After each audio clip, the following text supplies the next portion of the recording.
Desiree here with Kansas Farm and Ranch. I am with Neil, and he is running the farm rescue here. We are north of Rexford? Yes. North of Rexford. Neil, tell us a little bit about Farm Rescue and what you guys do. Sure. Well, Farm Rescue is a nonprofit organization that we help farmers and ranchers in crisis. So an illness, an injury, or a natural disaster. We're able to come in and help a farmer who couldn't ordinarily do his harvest like we're doing today, or planting or baling, or some livestock feeding. So those are just some of the things that we're able to help out with. Okay, and from visiting earlier, it sounds like you guys have been in operation since 2005. Could you tell us a little bit how the program got started? So the organization was started by a fellow named Bill Gross. He is a pilot, and he was having a conversation with one of his coworkers one day that he would like to someday, when he retired, buy himself a tractor and just travel from farm to farm and help farmers in need. And his coworker looked at him and said, "Why wait?"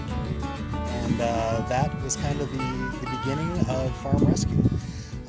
Like I said, we're a nonprofit organization. All of our operation is funded by donations and sponsors.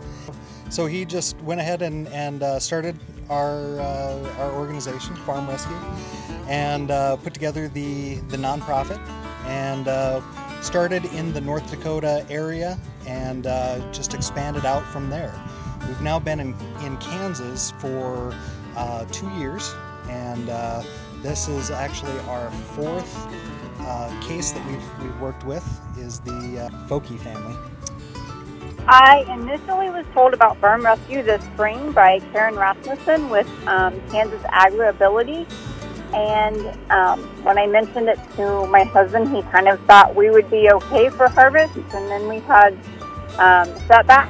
Chad was diagnosed with esophageal cancer in the end of December, and in May he had surgery to remove it after going through chemo and radiation.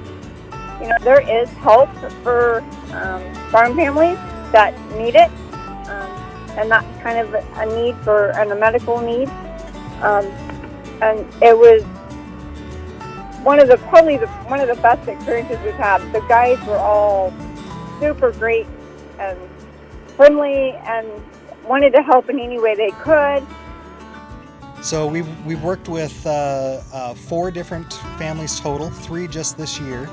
A couple over near McPherson, and this one right here north of Rexford, the Chad Foki family, and we're able to help him with his wheat harvest of around 600 acres. I'm not sure what it's going to end up being total, because we may end up with some more help.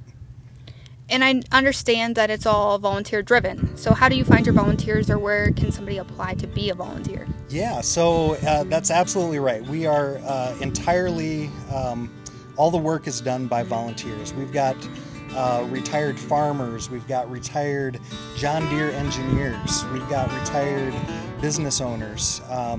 Anyone who at any point has ever had an interest in farming or agriculture, from all walks of life has been able to sign up and come work for us.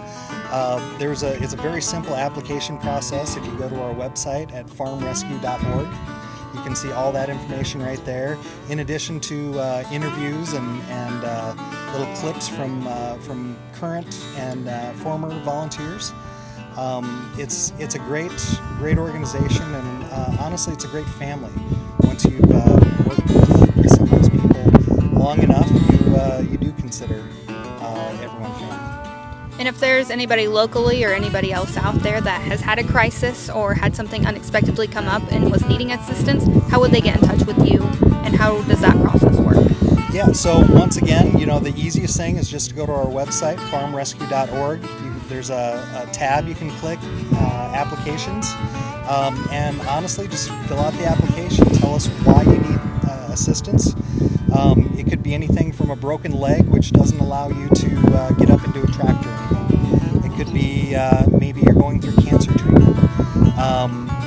It's honestly a pretty simple application process. We'll get in touch with you directly then and talk through a few details and make sure sure that we're helping you in the best way possible, and then get you on the schedule. We'll be there when we need to be there to plant or harvest or bale or whatever we need to do to help. Almost all farm operations, it sounds like. And there's no expense to the farmer except fuel? Yeah, so in most cases we bring in, or I should say a lot of cases we bring in equipment to do the work. In some cases we might just use the farmer's own equipment, but in the cases that we bring in our own equipment, that's all we ask for is the fuel to run the equipment. There's no other charges to do the work. We don't ask for a share of the crop. We don't ask for any other donations or anything like that. It's entirely free to the person in need.